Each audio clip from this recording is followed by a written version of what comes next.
Esther chapter 1. Now in the days of Ahasuerus, the Ahasuerus who reigned from India to Ethiopia over 127 provinces, in those days when King Ahasuerus sat on his royal throne in Susa the capital, in the 3rd year of his reign, he gave a feast for all his officials and servants. The army of Persia and Media and the nobles and governors of the provinces were before him, while he showed the riches of his royal glory and the splendor and pomp of his greatness for many days, 180 days. And when these days were completed, the king gave for all the people present in Susa, the citadel, both great and small, a feast lasting for 7 days in the court of the garden of the king's palace. There were white cotton curtains and violet hangings fastened with cords of fine linen and purple to silver rods and marble pillars, and also couches of gold and silver on a mosaic pavement of porphyry, marble, mother of pearl, and precious stones. Drinks were served in golden vessels, vessels of different kinds, and the royal wine was lavished according to the bounty of the king. And drinking was according to this edict: there is no compulsion. For the king had given orders to all the staff of his palace to do as each man desired.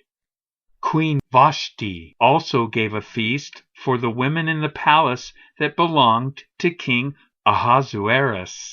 On the 7th day, when the heart of the king was merry with wine, he commanded Mehuman, Biztha, Harbona, Bigtha, and Abagtha, Zethar, and Carcass, the 7 eunuchs who served in the presence of King Ahasuerus, to bring Queen Vashti before the king with her royal crown, in order to show the peoples and the princes her beauty, for she was lovely to look at.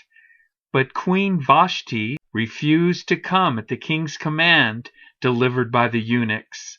At this the king became enraged, and his anger burned within him. Then the king said to the wise men who knew the times, for this was the king's procedure toward all who were versed in law and judgment, the men next to him being Karshana, Shetar, Admatha, Tarshish, Meres, Marsanah, and Memucan, the 7 princes of Persia and Media, who saw the king's face and sat first in the kingdom.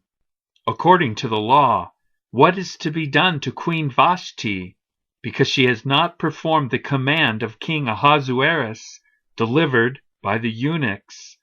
Then Memucan said in the presence of the king and the officials, not only against the king has Queen Vashti done wrong, but also against all the officials and all the peoples who were in all the provinces of King Ahasuerus. For the queen's behavior will be made known to all women, causing them to look at their husbands with contempt, since they will say, King Ahasuerus commanded Queen Vashti to be brought before him, and she did not come.